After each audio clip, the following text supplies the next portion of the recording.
এ কি? কে তুমি? কেন এসেছো এই ঘরে? হ্যাঁ, এই চলে যাও, চলে যাও বলছি। ওর কথা শুনে সোহিনী রীতিমতো অবাক হয়ে বলল, কি হয়েছে বিমল? তুমি এইভাবে চিৎকার করছো কেন? সোহিনীর দিকে তাকিয়ে বিমলের কেমন যেন সম্বিত ফিরে এলো। তারপর ভাষা ভাষা ভাবে বলল, কে? ও সোহিনী, তুমি? এই দেখো, ওই মহিলা একেবারে ঘরের ভেতর ঢুকে পড়েছে। কত বড় সাহস দেখেছো? ভিখারি কোথাকার। কে? কোন মহিলা?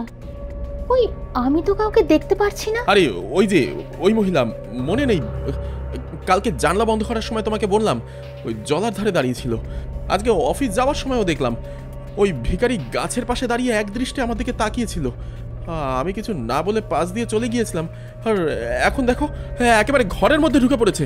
এই পাগল কোথাকার, ঘাড় ধরে দূর করে দাও ওকে। তুমি তুমি দেখতে পাচ্ছ না কেন? এই ওই তো একেবারে তোমার সামনে দাঁড়িয়ে। বিমল, তুমি শান্ত হও। দেখো দেখো, ওখানে কেউ নেই। তুমি স্বপ্ন দেখেছো নিশ্চয়ই। স্বপ্ন? হ্যাঁ, স্বপ্ন। তবে তবে স্বপ্নই দেখেছি নিশ্চয়ই।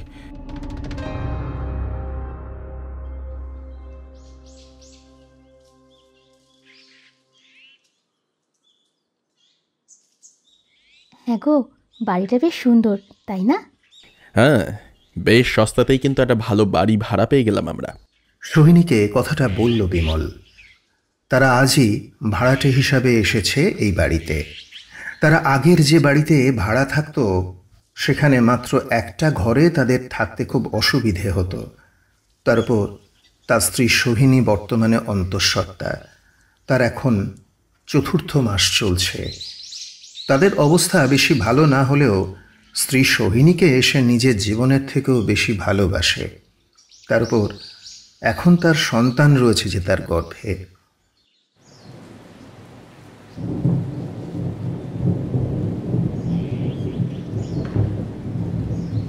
এ কি, আবার বৃষ্টি শুরু হয়ে গেল দেখি। হঠাৎ জানলা দিয়ে ঝমঝম করে বৃষ্টি হতে দেখে কথাটা বলল সোহিনী। যাই, জানালাটা বন্ধ করে দিয়ে আসি। এই তুমি বসো, আমি বন্ধ করে দিয়ে আসছি। কথাটা বলে বিমল গিয়ে ঘরের কাঠের জানলাটা বন্ধ করে দিয়ে এলো।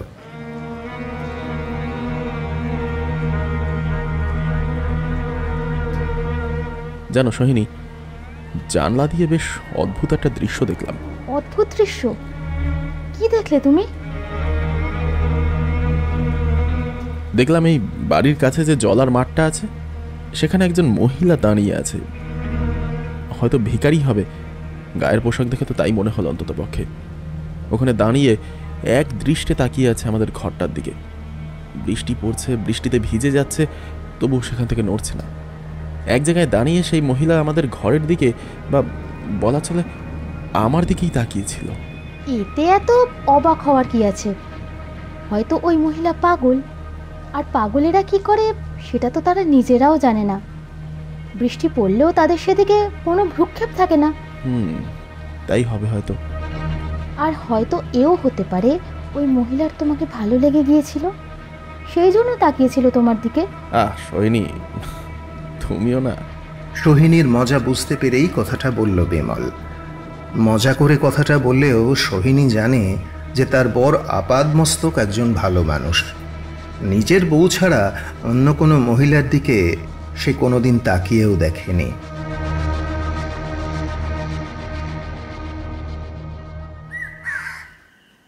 November 29, 2023 সকালবেলা রুদ্রনাথ চৌধুরী তার ঘরে বসে খবরের কাগজ পড়ছিলেন। এমন সময় তিনি একটা চেনা গলার আওয়াজ শুনতে পেলেন। আসলাম কাকাবাবু। আরে তোমরা যে, এসো এসো, ভেতরে এসো। খবরের কাগজটা নামিয়ে আগন্তুকদের দেখে বেশ আনন্দের সঙ্গেই কথাটা বলে উঠলেন রুদ্রবাবু।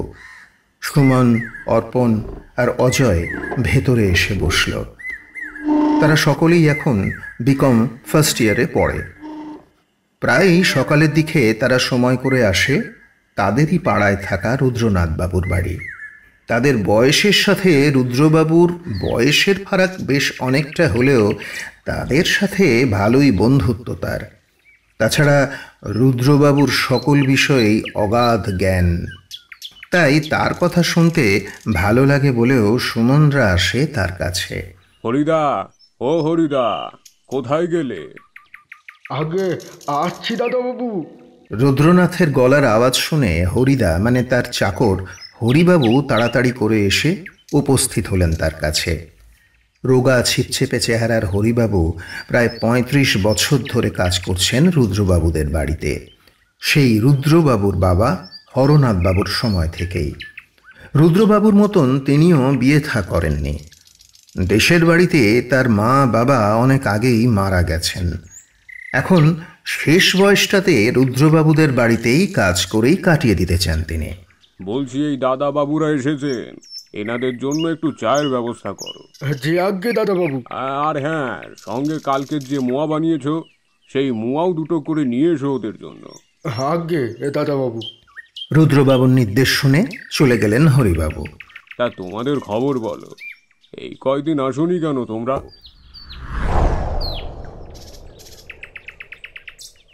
রুদ্রবাবু বা রুদ্রনাথ চৌধুরীর ব্যাপারে এ প্রসঙ্গে একটু বলে রাখা ভালো। তার বয়স ৫০-এর বেশি, স্বাস্থ্য এখনও বেশ ভালোই, উচ্চতা প্রায় ৬ ফুট, গায়ের রং শ্যামলা, মাথায় কালো চুল, গালে ফ্রেঞ্চ কাট দাড়ি, গোঁফ নেই। বাড়িতে শুধু তিনি আর তার কাজের লোক হরিচরণ ছাড়া আর কেউই থাকে না। বিয়ে থা করেননি। মাতৃহারা হয়েছিলেন তখন তার মোটে ৮ বছর বয়স ছিল। তার বাবা আজ থেকে ১০ বছর আগে মারা গিয়েছিলেন। বাবার অগাধ সম্পত্তি থাকার কারণে কোনোদিন কোনো অর্থাভাব হয়নি। মাত্র ১৩ বছর বয়সে রুদ্রনাথ গৃহত্যাগী হয়েছিলেন সন্ন্যাস জীবনযাত্রা পালন করবেন বলে। এরপর অনেক বছর তার কোনো খোঁজ পাওয়া যায়নি। এরপর দীর্ঘ প্রায় ১৫ বছর পরে তিনি আবার বাড়িতে ফিরে এসেছিলেন। তখন তার সন্ন্যাসের বেশ, গলায় রুদ্রাক্ষের মালা, সাধু সন্তদের মতন পরিধান, মুখ ভর্তি দাড়ি গোঁফ, মাথায় জটা। তিনি আর কখনো বাড়ি ছেড়ে যাননি। কিছুদিন বাবার পারিবারিক কাপড়ের ব্যবসার দেখাশোনা করেছিলেন, তবে ব্যবসাতে তার কোনোদিনই কোনো মন ছিল না। তাই পিতার মৃত্যুতে দোকানটা বিক্রি করে সেই টাকার সুদেই এখন জীবিকা নির্বাহ করছেন। তবে তিনি যে একদম কিছুই যে করেন না সে কথাটা বলা ভুল হবে। জ্যোতিষ বিশারদ রুদ্রনাথ হিসাবে তার এলাকায় একটা বিশেষ সুনাম আছে। মানুষের হাত দেখা, ভাগ্য গণনা, কুষ্ঠি বিচার এসবের জন্য সাধারণত মানুষ তার কাছে আসে। এছাড়াও রুদ্রনাথ চৌধুরীর আরও একটা বিশেষ গুণ আছে। কোনো মানুষের শরীরে বা কোনো বাড়িতে অশুভ আত্মার অনুপ্রবেশ ঘটলে তিনি যাগযজ্ঞ আর তন্ত্র সাধনার মাধ্যমে সেই আত্মাকে তাড়ান।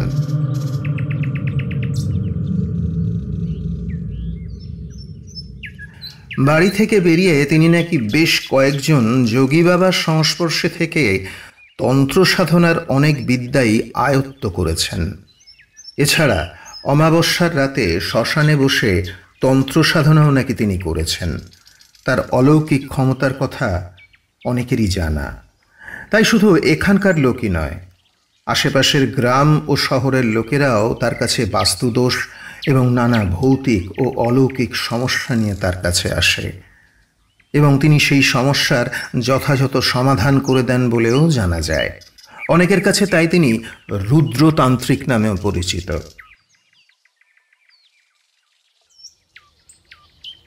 আসলে আমাদের পরীক্ষা ছিল, ফার্স্ট ইয়ারের পরীক্ষা। তা বেশ বেশ। তা তোমাদের সকলের পরীক্ষা ভালো হয়েছে তো? হ্যাঁ কাকাবাবু, আশা করছি বেশ ভালো নম্বর পেয়েই উতরে যাব। রুদ্রনাথকে কথাটা বলল অর্পণ। ইতিমধ্যে হরিচরণ তাদের জন্য প্লেটে করে চা আর মোয়া নিয়ে এসেছেন। সকলকে চা আর মোয়ার প্লেটটা দিয়ে তিনি সেই ঘর থেকে প্রস্থান করলেন। রুদ্রনাথ দুধ চিনি ছাড়া চা খান। তার সুগার বা ডায়াবেটিসের তেমন কোনো সমস্যা না থাকলেও তিনি স্বাস্থ্য সম্পর্কে যথেষ্টই সচেতন। তবে তার সিগারেটের বড়ই নেশা। তিনি এই নেশাটিকে কিছুতেই ছাড়তে পারেন না। প্রতিবার চা খাওয়ার সময় তিনি একটা করে সিগারেট ধরান। একটু আগেও তিনি সেটাই করেছেন। এখন যদিও তার চা খাওয়ার ইচ্ছে ছিল, কিন্তু এই কম বয়সী ছেলেদের কাছে তার সিগারেট ধরাতে কেমন যেন একটু সংকোচ বোধই হয়। আচ্ছা কাকাবাবু, যদি কিছু মনে না করেন, আপনাকে একটা প্রশ্ন জিজ্ঞাসা করতে পারি? কি কথা অর্পণ, বলো। কাকাবাবু, আপনার ঘরে যখনই আসি তখনই আপনার ঘরের টেবিলটার ওপর ত্রিমূর্তির ছবি দেখে আমার মনে একটা প্রশ্ন জাগে। ত্রিমূর্তি অর্থাৎ ভগবান ব্রহ্মা, বিষ্ণু এবং মহেশ্বরের মধ্যে ভগবান মহাদেব আর নারায়ণের পুজো তো আমরা প্রায় প্রত্যেক ঘরে ঘরেই দেখি, কিন্তু ভগবান ব্রহ্মা সৃষ্টিকর্তা হওয়া সত্ত্বেও তার পুজো করার তেমন প্রচলন নেই কেন? খুব ভালো প্রশ্ন করেছো। এ বিষয়ে পুরাণে বেশ অনেকগুলো কাহিনী বলা আছে। তারই একটি কাহিনী এখন বলছি তোমাদের।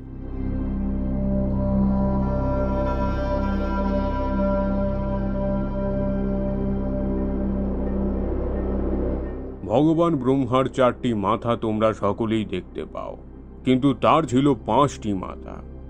তোমরা হয়তো জেনে থাকবে ভগবান ব্রহ্মা সৃষ্টিকর্তা, ভগবান বিষ্ণু পালনকর্তা এবং মহাদেব সংহারকর্তা। অর্থাৎ এই জগৎ সংসারে 3 দেবতারই গুরুত্ব রয়েছে। কিন্তু ভগবান ব্রহ্মা যেহেতু এই বিশ্ব সংসারের সৃষ্টি করেছিলেন, তাই তিনি নিজেকে সর্বশ্রেষ্ঠ বলে মনে করেছিলেন। আর তার এই অহংকারের উৎস তার পঞ্চম শির অর্থাৎ পঞ্চম মাথা, যেটা তার সমস্ত মাথার উপরে ছিল। তিনি মহাদেব এবং শ্রী বিষ্ণুর চাইতেও নিজেকে অধিক গুরুত্বপূর্ণ মনে করেছিলেন এবং তাদেরকে হীন মনে করেছিলেন।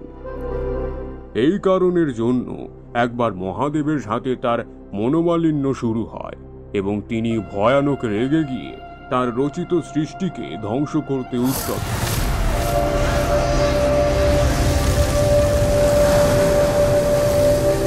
সৃষ্টির ভারসাম্য বিঘ্নিত হবে এই চিন্তা করে মহাদেব তার ত্রিশূল নিক্ষেপ করেন ভগবান ব্রহ্মার দিকে এবং ভগবান ব্রহ্মার পঞ্চম শির কাটা যায়, যা তার অহংবোধের প্রতীক ছিল।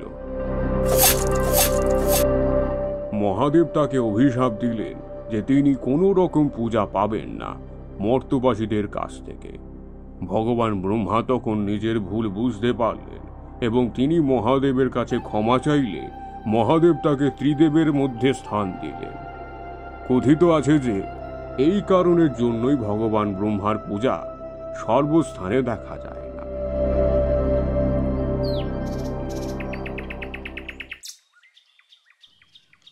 সত্যিই কাকাবাবু, আপনি কত কিছুই না জানেন।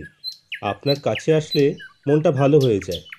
এসবই আমাদের পুরাণের কথা বাবা সুমন। পুরাণ আমাদের দেশের ঐতিহ্য, আমাদের সংস্কৃতি। নানা ইতিহাস যুগ যুগ ধরে বয়ে চলেছে এই পুরাণ কথা। তাই সকলেরই প্রয়োজন পুরাণ সম্পর্কে জ্ঞান প্রাপ্ত করা। এই ঘটনা থেকে আমরা আরও একটা শিক্ষাও পেতে পারি। অতিরিক্ত অহংকার, সেটা মানুষের হোক বা অন্য কোনো প্রাণী, কখনোই শুভ ফলদায়ক হয় না। তা অবশ্যই পতনের কারণ হয়। ভগবান ব্রহ্মার যেখানে অতিরিক্ত অহংকারের কারণে তার পঞ্চম শিরকে হারাতে হলো, সেখানে আমরা তো সামান্য মানুষ মাত্র। অহংকার করলে একদিন আমাদেরও বিনাশ ঘটবে।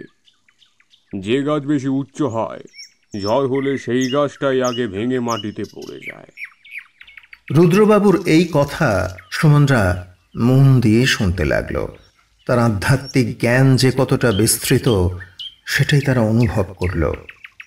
কয়েক সেকেন্ড পরে সুমনই প্রথম কথাটা বলল। আচ্ছা কাকাবাবু, আপনি তো শুনেছি অনেক মানুষের উপকার করেছেন, অনেক বাড়ি থেকে ভূতপ্রেত তাড়িয়েছেন। তন্ত্রবিদ্যা সম্পর্কে যথেষ্ট জ্ঞান আছে আপনার। হ্যাঁ, তন্ত্রবিদ্যা সম্পর্কে কিছুটা জ্ঞান আছে আমার। বাঁকুড়া জেলার কালদিঘি শ্মশানে তান্ত্রিক গুরুদেব আদিনাথ আচার্যের শিষ্য ছিলাম আমি। অশুভ আত্মা বা তার শক্তিকে বিনাশ করতে কিছুটা হলেও সক্ষম আমি। আচ্ছা কাকাবাবু, তাহলে আপনি আমাদের আজ এমনই একটা গল্প বলুন না, যেখানে আপনার হাতে কোনো অশুভ শক্তি বা আত্মার বিনাশ ঘটেছিল। এরকম অনেক ঘটনাই তো ঘটেছে, যেখানে আমি কোনো আত্মার সাথে কথা বলে তার সেখানে আসার কারণ শুনে তার সমস্যার সমাধান করে তাকে সেই স্থান থেকে তাড়িয়েছি। সে যদি ভালো মনে সেখান থেকে যেতে চেয়েছে তো ভালো, নয়তো তাকে জোর করে কষ্ট দিয়ে সেই স্থান থেকে তাড়াতে হয়েছে। তোমাদের সেই সব কাহিনীর কথা তো বলতেই পারি, কিন্তু তোমরা কি আমার সেই সব কথা বিশ্বাস করবে? তোমরা আধুনিক যুগের শিক্ষিত ছেলে, সব কিছুতেই বিজ্ঞান খোঁজো। এই সমস্ত ভূত প্রেতের অলৌকিক ঘটনায় তোমরা কি বিশ্বাস করবে সুমন? আপনার কোনো কথাতেই আমরা অবিশ্বাস করব না। আমি জানি আপনি কখনো আমাদের মিথ্যে বা গাঁজাখড়ি গল্প আমাদেরকে বানিয়ে বলবেন না। আপনি সেই ঘটনার কথাই আমাদেরকে বলবেন যা আপনার নিজের জীবনে ঘটেছে, তা সে ভৌতিক হোক কিংবা অলৌকিক বা অন্য কোনো সাধারণ গল্প। আপনার ওপর এইটুকু আশ্বাস আমাদের আছে। তা তোমরা যখন আমার কাছে এত করে গল্প শুনতে চাইছো, তা তোমাদের ফেরাই কি করে বলো? তাহলে একটা গল্প বলাই যাক তোমাদের। রুদ্রনাথ তাঁর গল্প আরম্ভ করলেন।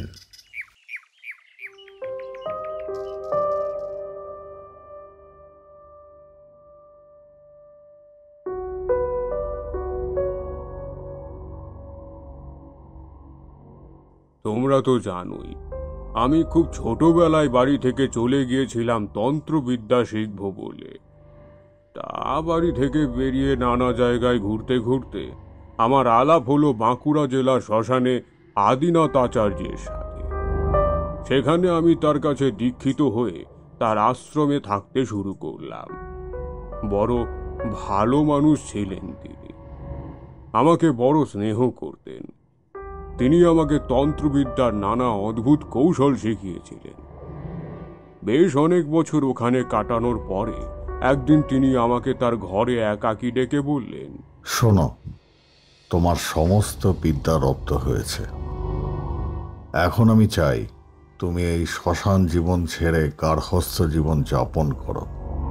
কারণ আমি স্পষ্ট দেখতে পেয়েছি তোমার মধ্যে এক অদ্ভুত দিব্য শক্তি আছে।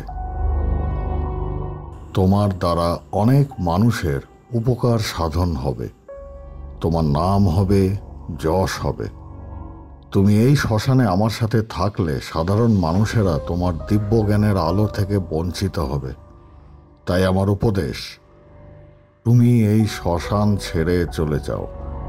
সাধারণ মানুষের মধ্যে ছড়িয়ে দাও তোমার প্রদত্ত ক্ষমতা, সাথে নিজেরও প্রতিপত্তি বিস্তার করো। কিন্তু গুরুদেব। আর কোনো কিন্তু নয় বাছা, আমি যেটা বলছি সেটাই করো। এতে তোমার উপকার বই অপকার হবে না। তবে তোমাকে এখনই ঘরে ফিরে যেতে বলছি না। অনেক বছর হয়ে গেছে গৃহত্যাগী হয়েছ। খানিক টাকা পয়সা সঞ্চয় করে ঘরে তোমার পিতার কাছে ফিরে যাও। ততদিন তুমি না হয় সদর শহরে আমার এক শিষ্য থাকে, শঙ্কর তার নাম। চালের ব্যবসা করে অনেক ধনসম্পদ করেছে। তুমি কয়েকদিন তার বাড়িতে ভাড়া থেকে সেখানে জ্যোতিষবিদ্যা চর্চা করো। তারপর ধীরে ধীরে বড় জ্যোতিষ বিশারদ হয়ে গেলে তুমি না হয় তখন তোমার ঘরে চলে যেও। শঙ্করকে বললে সে খুব অল্প পয়সাতেই তোমাকে তার বাড়িতে থাকতে দেবে।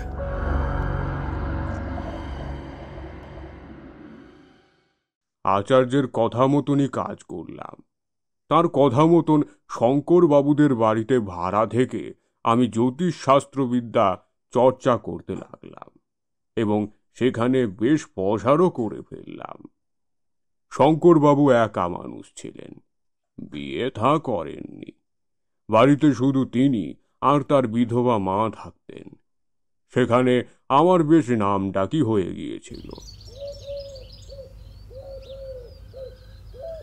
একদিন সকালবেলা ঘরে বসে খবরের কাগজ পড়ছিলাম, এমন সময় শঙ্করবাবু ঢুকলেন আমার ঘরে। আরে আসুন আসুন শঙ্করবাবু, বসুন। আমি খবরের কাগজ থেকে চোখ সরিয়ে শঙ্করবাবুকে অভ্যর্থনা জানালাম। এই কয়েক মাসে তার বাড়িতে থাকতে থাকতে তার সাথে আমার একটা বেশ সখ্যতাই হয়ে গিয়েছিল। তিনি আমার চেয়ে প্রায় 10 বছরের বড় ছিলেন। বেটে ঘাটো চেহারা, মাথায় প্রশস্ত টাক, বেশ হাসি খুশি স্বভাবের। তো তিনি আমার কথায় বসলেন চেয়ারের উপর। দেখলাম তিনি আজ ঘরে একা আসেননি, তার সাথে একজন যুবতী বিবাহিতা মহিলা এসেছেন। মহিলা সন্তান সম্ভবা।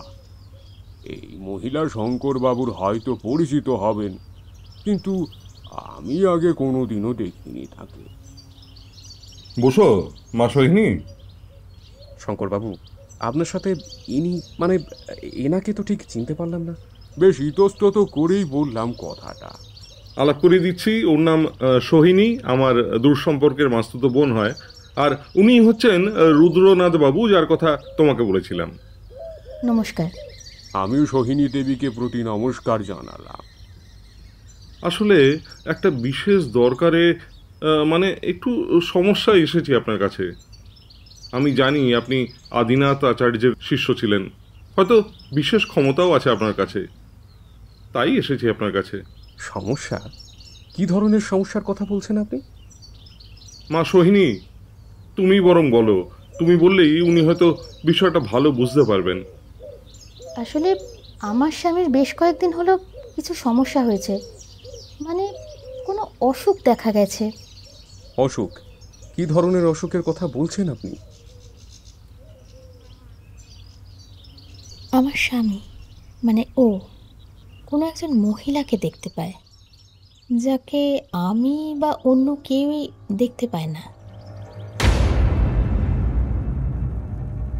মহিলা? কোন মহিলা? আপনার স্বামীর পরিচিত কেউ?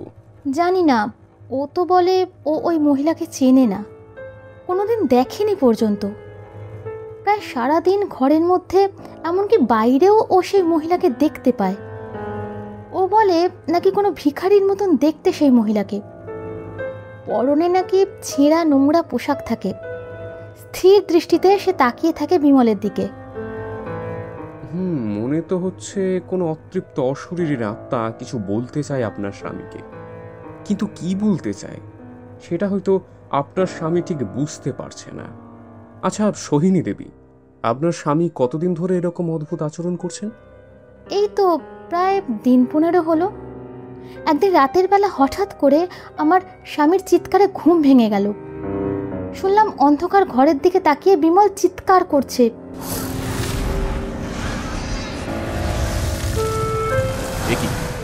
কে তুমি? কেন এসেছো এই ঘরে? হ্যাঁ, এই চলে যাও, চলে যাও বলছি।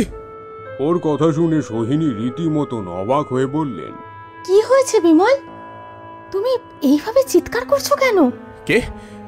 ও সোহিনী, তুমি?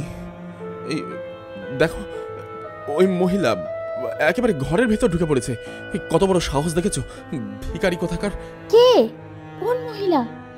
ওই আমি তো কাউকে দেখতে পারছি না। আরে ওই যে ওই মহিলা, মনে নেই? কালকে জানলা বন্ধ করার সময় তোমাকে বললাম, ওই জলার ধারে দাঁড়িয়েছিল।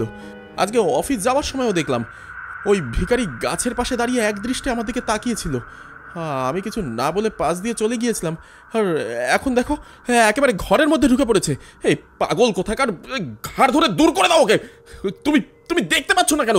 এই ওই তো একেবারে তোমার সামনে দাঁড়িয়ে। বিমল, তুমি শান্ত হও। দেখো দেখো, ওখানে কেউ নেই। তুমি স্বপ্ন দেখেছো নিশ্চয়ই। স্বপ্ন? হ্যাঁ, স্বপ্ন। তবে স্বপ্নই দেখেছি নিশ্চয়ই। সোহিনীর কথা শুনে তখন যেন বিমল একটু আশ্বস্ত হলো, কারণ তখন হয়তো ঘরের অন্ধকারের দিকে তাকিয়ে সে কিছুই দেখতে পায়নি। নাও, এবার ঘুমিয়ে পড়ো তো, কাল আবার তোমার অফিস আছে তো। হ্যাঁ, ঘুমিয়ে পড়ি। শুধু শুধু তোমাকে অকারণে বিরক্ত করলাম। হ্যাঁ, আচ্ছা সোহিনী, আমাদের বাচ্চা এখন কি করছে? ওর হাত পা হয়েছে? ও এখন অনুভব করতে পারছে? একদম নয়, সোনা এখন ঘুমোচ্ছে, আর তুমিও এখন চুপচাপ ঘুমিয়ে পড়ো। এরপর পরদিন সকালবেলা হল। রোজকার মতন স্বাভাবিকভাবেই সে অফিসে গেল। আগের দিন রাতের কথাটা ওদের কারোরই মনে নেই।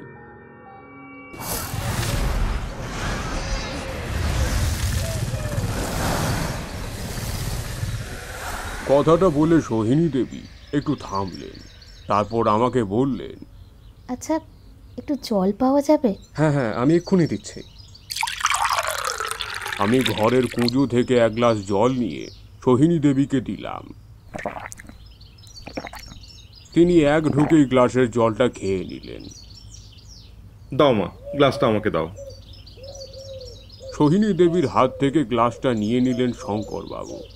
আমার কথায় আপনি হয়তো বিরক্ত হচ্ছেন, ভাবছেন হয়তো আপনার মূল্যবান সময় আমি এইসব বাজে কথা বলে নষ্ট করছি। আসলে পুরো ব্যাপারটা বিশদে না বললে আপনি হয়তো ব্যাপারটা বুঝতে পারবেন না, আর বিমলের যে কি হয়েছে সেটাও বুঝতে পারবেন না। না না সোহিনী দেবী, আমি কিছু মনে করছি না। আপনি ধীরে সুস্থে বলুন। আর তাছাড়া আপনি এখন সন্তানের জননী হতে চলেছেন। আপনার স্থান এখন সৃষ্টিকর্তা ভগবান ব্রহ্মার সমতুল্য। আপনি আপনার সুবিধা মতন আপনার স্বামীর কথা বলুন, সংকোচের কোনো কারণ নেই। ধন্যবাদ রুদ্রনাথবাবু। এরপর তিনি আবার তার কথা আরম্ভ করলেন।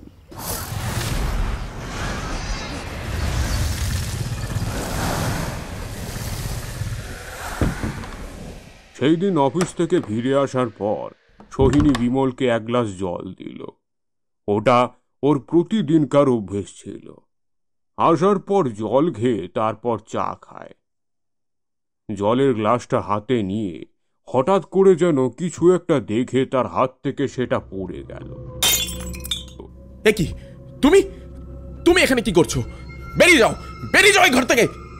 হঠাৎ করে বিমলের এরকম আচরণে অবাক হয়ে সোহিনী বিমলের দৃষ্টি অনুসরণ করে সেই দিকে তাকালো। কই, কিছু তো নেই সে ঘরে। তবে কাকে দেখে বিমল এরকম অদ্ভুত আচরণ করছে? এ কি বিমল, কি হয়েছে তোমার? তুমি কাকে দেখে এরকম চিৎকার করছো?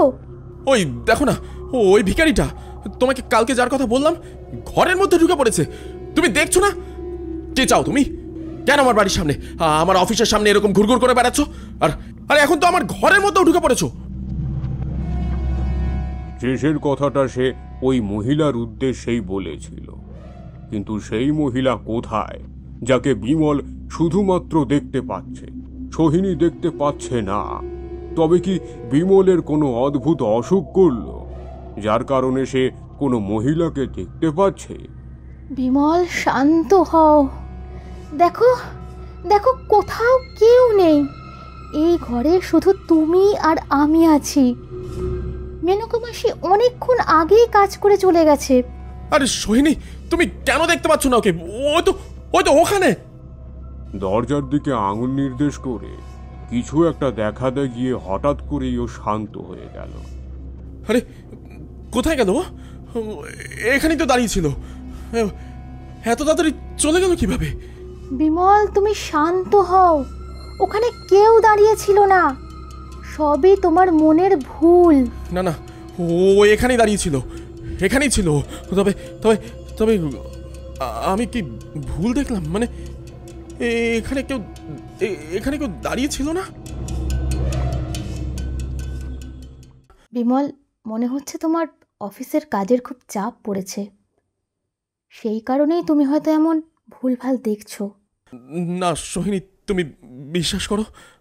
বিমল কেমন মনমোড়া হয়ে বিছানার ওপর বসে পড়ল। কথা বলতে গিয়ে থেমে গেল বিমল। তারপর নিজেকে সামলে নিয়ে বলল, তাই হবে হয়তো। এরপর বিমল বাথরুমে চলে গেল।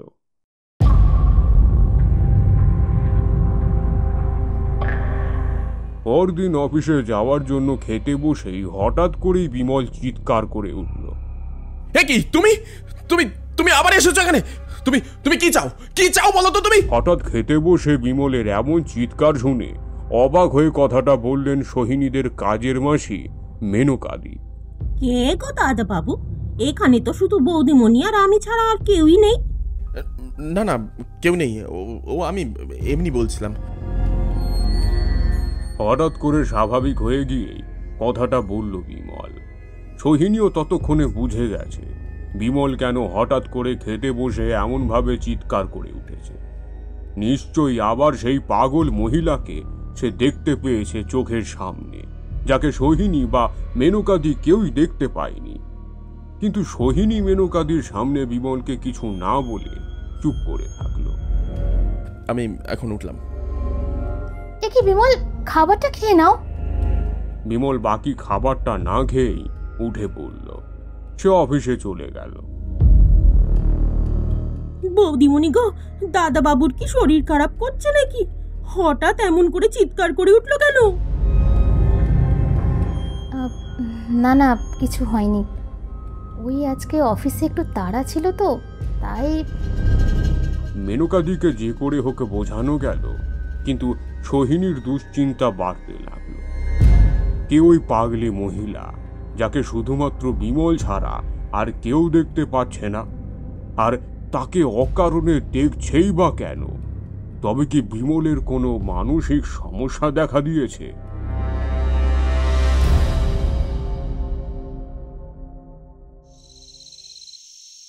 অফিস থেকে যখন ফিরল বিমল, তখন তার মুখে গম্ভীর আর করুণ। বেশ অবাক হয়ে বিমলকে বলল সোহিনী, এ কি বিমল, তোমার কি হয়েছে? আজ তোমাকে এত মন মরা দেখাচ্ছে কেন? সোহিনী, আমি কি পাগল হয়ে যাচ্ছি? বলো না সোহিনী, আমি কি ধীরে ধীরে পাগল হয়ে যাচ্ছি? তা না হলে আমি কেন এই শয়তানিকে বারবার দেখতে পাই? আজ আজ অফিসে কাজ করার সময় ওকে আমি সব সময় অফিসের মধ্যেই দেখতে পেয়েছি। অফিসের কাউকে এই ব্যাপারে কিছু বলিনি, কারণ আমি জানি আমি ছাড়া অফিসের ওকে আর কেউ দেখতে পাবে না। ও কে, মানুষ না ভূত? ও ও কি চায়? ও কেনই বা আমার কাছে আসে? তুমি বলতে পারো সোহিনী? হ্যাঁ। কথা বলতে বলতে হঠাৎ করে দরজার দিকে তাকিয়ে থেমে গেল বিমল। তারপর চোখ দুটো হঠাৎ বড় বড় করে সে বলে উঠল, ওই দেখো আবার এসেছে, ডাইনিটা আবার এসেছে এখানে। দেখো তুমি তুমি তুমি এই এই কেন এসেছিস? তুই তুই তুই কেন এসেছিস এখানে? হ্যাঁ, বল বল, কেন এসেছিস? কি চাস তুই? বিমল, শান্ত হও। কেন এরকম করছো তুমি? বিমলকে শান্ত করতে গিয়ে হঠাৎ দুর্বলতার কারণে মাথাটা ঘুরে গেল, আর সোহিনী অজ্ঞান হয়ে মেঝেতে পড়ে গেল। সোহিনী, সোহিনী, এই সোহিনী, কি হচ্ছে তোমার?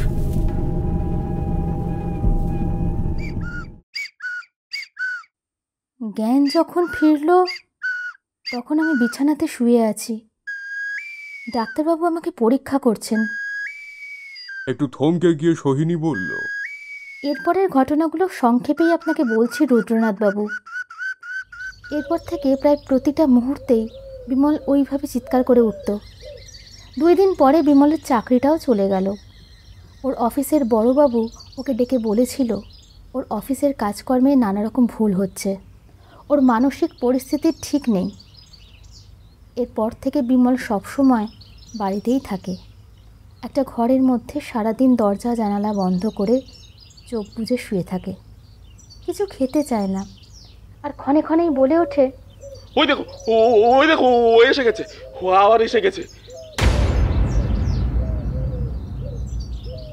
দিন দিন ওর শরীর একেবারে ভেঙে পড়েছে। বিশ্বাস করুন রুদ্রনাথবাবু, আমি আর পারছি না। একে আমার শরীরের এই অবস্থা, তার উপর বিমলের ওরকম পাগলামি, আমি আর পেরে উঠছি না। ডাক্তার দেখিয়েও কোনো লাভ হয়নি, ডাক্তারও কিছু বলতে পারেনি। তারপর শঙ্করদা আপনার খোঁজ দিল, বলল আপনি একজন বড় তান্ত্রিক, আপনিই পারবেন আমার স্বামীকে ঠিক করতে। বলুন না রুদ্রনাথবাবু।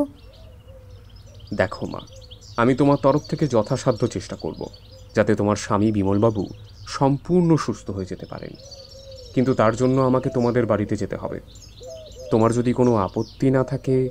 না না, আপত্তি থাকবে কেন? আপনি চাইলে এখনই যেতে পারেন আমাদের সঙ্গে।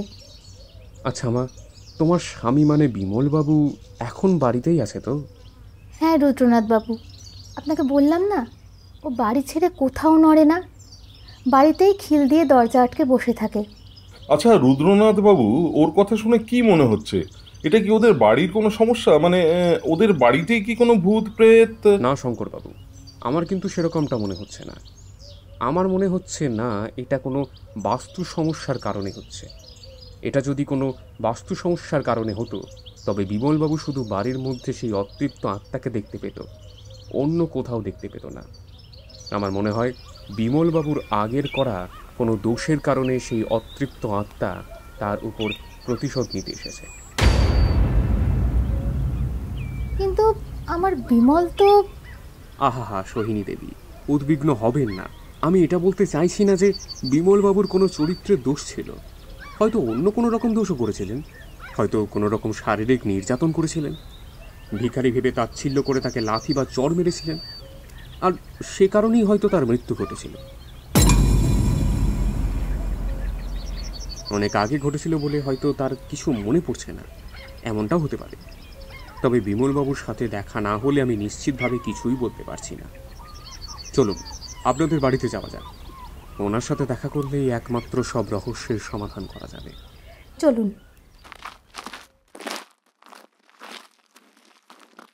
আমি পাঞ্জাবিটা গলিয়ে রওনা দিলাম তাদের বাড়িতে। তাদের বাড়িতে ঢুকতেই কেমন একটা অশুভ ছায়ার অস্তিত্ব বুঝতে পারলাম। ঘরের তালা খুলে ভেতরে ঢুকলেন সোহিনী দেবী। জানো শঙ্করদা, বিমলের এই স্বভাবের জন্য এখন মেনকাদিও কাজ ছেড়ে দিয়েছে। বলেছে পাগলের বাড়িতে কাজ করবে না। কথাটা বলতে বলতে একটা ঘরের সামনে গিয়ে দরজা ধাক্কালো সোহিনী। বিমল, বিমল, দরজা খোলো বিমল, দেখো ওনাদেরকে নিয়ে এসেছি। সোহিনীর ডাক শুনে দরজা খুলে যিনি বাইরে বেরুলেন তার উস্কো খুস্কো চুল, মুখে খোঁচা খোঁচা দাড়ি, চোখে কেমন ভয়ের দৃষ্টি। সোহিনী, তুমি চলে এসেছো? তুমি চলে এসেছো সোহিনী? বিমলবাবুর মুখে একটু খুশির ভাব ফুটে উঠে আবার যেন কোথায় মিলিয়ে গেল। ওই দেখো, ও চলে এসছে, ও আবার চলে এসছে, ও আমাকে ছাড়বে না, ও আমাকে কিছুতেই ছাড়বে না, ওই দেখো চলে এসছে। সন্ত্রস্ত চোখে উনি তাকালেন ঘরের অন্যদিকে। বিমলবাবু শান্ত হন, আপনি শান্ত হন, আপনি শান্ত হন। দেখুন ওখানে কেউ নেই। কেউ নেই বলছেন? হ্যাঁ বিমলবাবু, আপনি চলুন, শান্ত হয়ে একটু ওই ঘরে বসবেন, চলুন। আমি তখন দুই হাত দিয়ে বিমলবাবুর দু কাঁধ শক্ত করে চেপে ধরেছি। আমার কথাতে উনি যেন একটু আশ্বস্ত হলেন। বিমলবাবুকে ধরে আমি পাশের ঘরের খাটের ওপর বসিয়ে দিলাম। এবার ভালো করে ভেবে বলুন তো, যাকে আপনি প্রতিদিন প্রতি মুহূর্ত দেখতে পান তাকে আপনি এর আগে দেখেছেন কিনা? না না, আপনি বিশ্বাস করুন, আমি ওকে চিনি না। আগে আগে কোথাও দেখিনি পর্যন্ত আমি ওকে। ঠিক আছে বিমলবাবু, আপনি একবার চোখ বন্ধ করুন। বিমলবাবু চোখ বন্ধ করলে আমি হাতের বুড়ো আঙুলটা বাদ দিয়ে বাকি 4টে আঙুল দিয়ে বিমলবাবুর কপালের সামনে থেকে চোখ পর্যন্ত 3বার নামালাম আর ওঠালাম। এরপর চোখ বুজে আমার অলৌকিক শক্তি প্রয়োগ করে বিমলবাবুকে বললাম, এবার আপনি ভালো করে ভেবে বলুন তো, ওই মহিলাকে আগে কখনো দেখেছেন কিনা? ভালো করে ভাবুন। দেখেছি, আমি ওই ভিখারিকে আগে দেখেছি।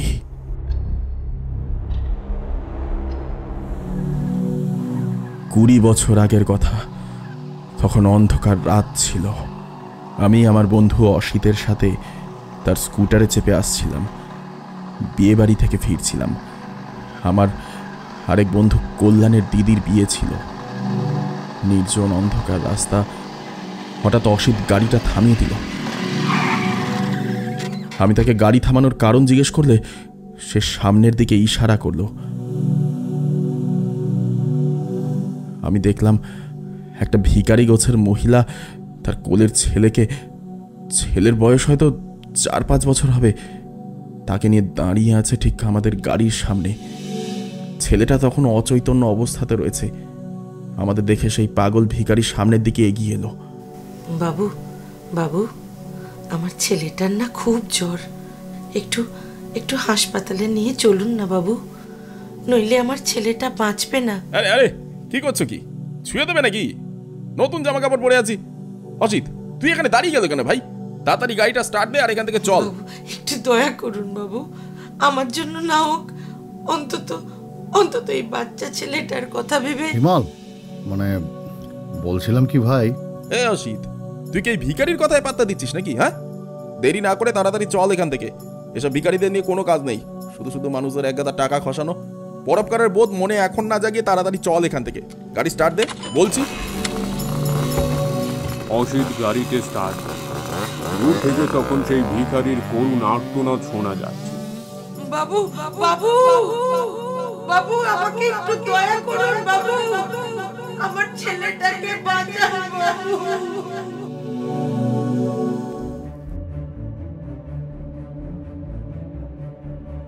বিমল বাবুর কথা শেষ হলো, তিনি চোখ খুলে তাকালেন। তবে কি এই ভিখারি সেই ভিখারি সেদিন যার ছেলেকে আমরা হাসপাতালে নিয়ে যাইনি? হ্যাঁ বিমল বাবু, ইনি সেই ভিখারি অসহায় মা ছিলেন, যিনি সেদিন নিজের চোখের সামনে তার একমাত্র সন্তানকে মারা যেতে দেখেছিলেন। বাবু, বাবু, মারা যেতে দেখেছিলেন মানে? তার মানে সেদিন ওনার ছেলে মারা গিয়েছিলেন? আমি তখন আমার ক্ষমতার জোরে সবকিছুই দেখতে পাচ্ছিলাম। হ্যাঁ বিমল বাবু, সেই দিন ওই স্থানে ঠিক 10 মিনিট পরেই মারা গিয়েছিলেন ওনার ছেলে। আপনারা যদি সেদিন ওনার ছেলেকে হাসপাতালে নিয়ে যাওয়ার ব্যবস্থা করতেন, তবে হয়তো এমনও হতে পারত যে তার ছেলেটা বেঁচে যেত, বা হয়তো এমন করুণভাবে তাকে মরতে হতো না। সন্তানের মৃত্যুর শোক সহ্য করতে না পেরে ওই সময় ওইখানে তিনিও মারা গিয়েছিলেন। সন্তানকে কোলে নেওয়া অবস্থাতেই তার মৃতদেহ পড়েছিল সেই পথের ধারে। কিন্তু তার সেই সন্তানের মৃত্যুর সাথে এখন তার দেখা দেওয়ার সম্পর্ক কি? মানছি যে সেই সময় হয়তো সেই কাজটা করা আমার উচিত হয়নি, কিন্তু এতদিন পরে তার হঠাৎ এইভাবে দেখা দেওয়ার কারণটা কি? বিমলবাবু, প্রকৃতির নিয়ম বড়ই অদ্ভুত, আর মানুষ মারা যাবার পর তার যে কি খেয়াল হয় তা কেউ বলতে পারে না। হয়তো এই সময় তিনি আপনাকে আপনার করা অন্যায়ের সম্পর্কে উপলব্ধি করাতে এসেছিলেন। হয়তো তিনি আপনাকে বোঝাতে চেয়েছিলেন সন্তানের প্রতি কোনো মানুষের ঠিক কতটা মায়া আর কতটা মমত্ববোধ থাকে, যার কারণে তার মৃত্যুতে সম্বলহীন আর অসহায় হয়ে পড়া ছাড়া আর কোনো উপায় থাকে না তার পিতামাতার। আপনি যেহেতু সন্তানের পিতা হতে চলেছেন, তাই আপনাকে আত্মোপলব্ধি করানোর জন্যই হয়তো মৃত্যুর পর তার আত্মা আবার ফিরে এসেছেন আপনার কাছে। বাবারে, তাহলে কি এই আত্মার হাত থেকে আমি কোনোদিন নিষ্কৃতি পাবো না? সারা জীবন কি আমার এই অপরাধের কারণে এই আত্মা আমাকে তিলে তিলে মেরে ফেলবে? হ্যাঁ,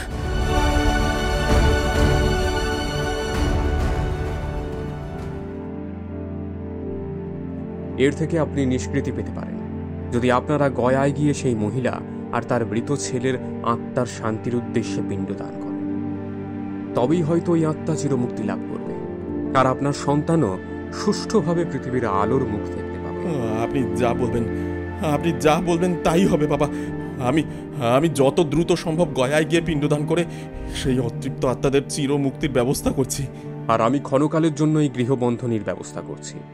এতে সেই আত্মা কখনো আপনার বাড়ি বা তার আশেপাশে দেখা যাবে না। আপনাকে অনেক ধন্যবাদ রুদ্রবাবু, এভাবে আমাদের পাশে দাঁড়ানোর জন্য। না না, এতে ধন্যবাদ জানানোর কি আছে শঙ্করবাবু? আমার সামর্থ্য মতন আমি চেষ্টা করেছি শুধু। আর আমি এখন উঠলাম, আপনাদের গৃহে বন্ধনীর ব্যবস্থা করতে হবে।